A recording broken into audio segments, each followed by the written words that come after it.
Histórias do caminho, o lado científico da prece.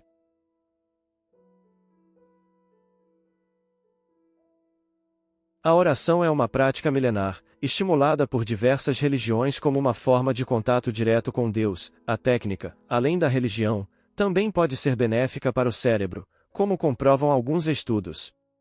Desde acalmar a mente, regular emoções, melhora de foco e atenção à liberação de neurotransmissores do bem-estar, os efeitos da oração têm sido cada vez mais explorados pela ciência. A neurociência por trás da oração. De acordo com o pós-PhD em Neurociências, e membro da Society for Neuroscience nos Estados Unidos, Dr. Fabiano de Abreu Agrela, a oração tem impacto no funcionamento cerebral. Durante a oração há uma ativação de regiões específicas, como o córtex pré-frontal medial e o córtex cingulado posterior e anterior, partes normalmente relacionadas à autorreflexão, mas com ligações também com a empatia. Além disso, ela também ajuda a reduzir a atividade da amígdala, região relacionada ao estresse e questões emocionais. O ato de orar também ajuda na liberação de neurotransmissores relacionados com o prazer e bem-estar geral, como endorfina e dopamina, o que explica a sensação de paz trazida pela oração, o que ajuda na redução do estresse e ansiedade. Pelo termo oração ser muito vago, podendo abranger desde pedidos e autorreflexões, a mantras e meditações, os efeitos podem variar de pessoa para pessoa, mas em geral, há indicações de que eles sejam positivos para a saúde mental e emocional, explica Dr. Fabiano. A oração de mãe. A prece de uma mãe arrebenta as portas do céu. Chico Xavier disse que a oração de uma mãe arrebenta as portas do céu. Alguém duvida?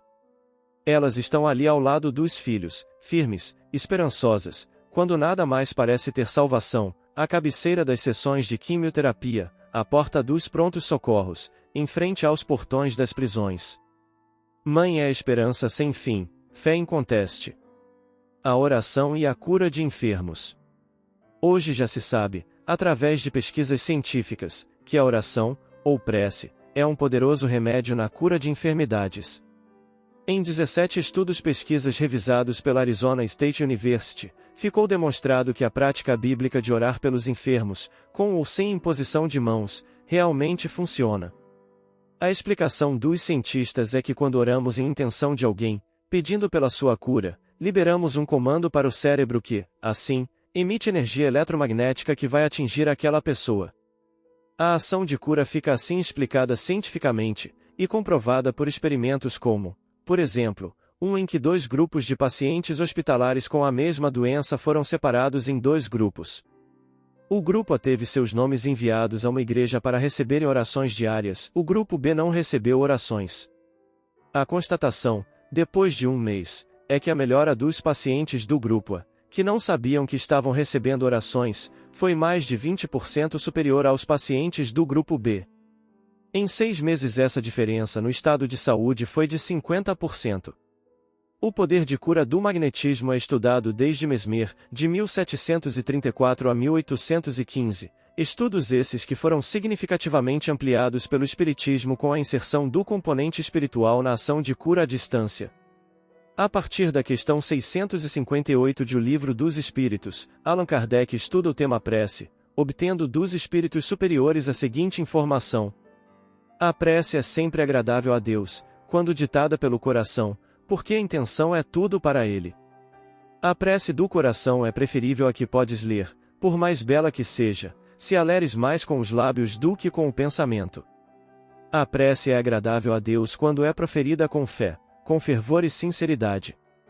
Não creias, pois, que Deus seja tocado pelo homem vão, orgulhoso e egoísta, a menos que a sua prece represente um ato de sincero arrependimento e de verdadeira humildade.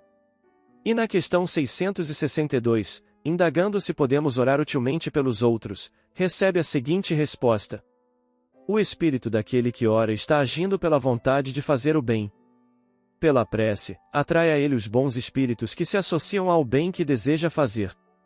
A essa resposta, Kardec comenta: possuímos em nós mesmos, pelo pensamento e a vontade, um poder de ação que se estende muito além dos limites de nossa esfera corpórea. A prece por outros é um ato dessa vontade. Se for ardente e sincera, pode chamar os bons espíritos em auxílio daquele por quem pedimos, a fim de lhe sugerirem bons pensamentos e lhe darem a força necessária para o corpo e a alma. Mas ainda nesse caso a prece do coração é tudo e a dos lábios não é nada. Portanto, quando oramos, utilizamos o poder da vontade para acionar as forças energéticas do pensamento, liberando um comando mento espiritual para o cérebro, que distribui essa energia através do nervo vago, como sugerem pesquisas. Essa energia liberada vai ao encontro da pessoa enferma, isso através do fluido universal, que tudo preenche, assim como o som se propaga pelo ar, e mais, essa força é potencializada pelos bons espíritos, que são atraídos pelo nosso pensamento caridoso. Esclarece o ministro Clarencio, no capítulo 1 da obra Entre a Terra e o Céu, psicografia do querido e inesquecível venerando apóstolo da mediunidade e do amor Francisco Cândido Xavier. Em nome de Deus, as criaturas, tanto quanto possível, atendem às criaturas.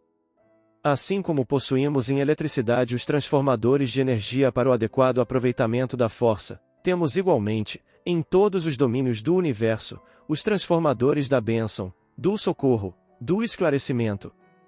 As correntes centrais da vida partem do Todo-Poderoso e descem a fluxo, transubstanciadas de maneira infinita.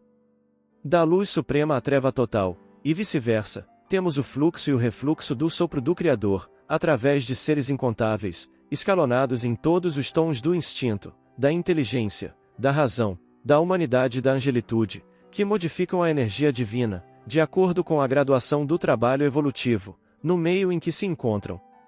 A prece, qualquer que ela seja, é ação provocando a reação que lhe corresponde. Conforme a sua natureza, paira na região em que foi emitida ou eleva-se mais, ou menos, recebendo a resposta imediata ou remota, segundo as finalidades a que se destina. É assim que a oração, recebendo o fluxo divino e o auxílio direto dos espíritos que a ela se vinculam, conforme nosso desejo e vontade, atua como força medicamentosa na forma de energia salutar que invade as células do organismo físico, provocando modificações moleculares capazes de regenerar órgãos e tecidos, combater bactérias e vírus, sempre com a permissão de Deus e até o limite das provas e expiações que ainda nos são necessárias aos aprendizados que nos competem diante da vida. Oremos sempre, como um ato de caridade que traduz em ação eficaz pela cura de uma enfermidade, o amai-vos uns aos outros, ensinado e exemplificado pelo Mestre Jesus. Comentários finais. Senhor Jesus, concedeste-nos o abençoado caminho da união contigo, desde a manjedoura iluminada até a ressurreição divina, com passagem pela cruz do trabalho e da renunciação, da fé viva e do testemunho santificante. Vem Archote de luz, vem Jesus, viva Jesus! Nascer, morrer, renascer ainda e progredir sempre, tal é a lei. Base bibliográfica. Dr. Fabiano de Abreu Agrela Rodrigues MRSB é pós-PhD em Neurociências, eleito membro da Sigma Chi, membro da Society for Neuroscience nos Estados Unidos, membro da Royal Society of Biology no Reino Unido e da APA, American Philosophical Association também nos Estados Unidos. Mestre em Psicologia, licenciado em Biologia e História, também tecnólogo em Antropologia e Filosofia com várias formações nacionais e internacionais em Neurociências e Neuropsicologia. Membro das sociedades de Alto QI Mensa, Intertel, ISP-Reiki Society, 999 Society, ISI Society, Numerical e Elix Society Reiki. Autor de mais de 220 artigos científicos e 17 livros. Entre a Terra e o Céu, pelo Espírito André Luiz, Médium Francisco Cândido Xavier, capítulo 1. O Consolador, revista semanal de divulgação espírita, crônicas e artigos, ano 6, número 266, 24 de junho de 2012. Prece da União, pelo Espírito Emanuel, Médium Francisco Cândido Xavier.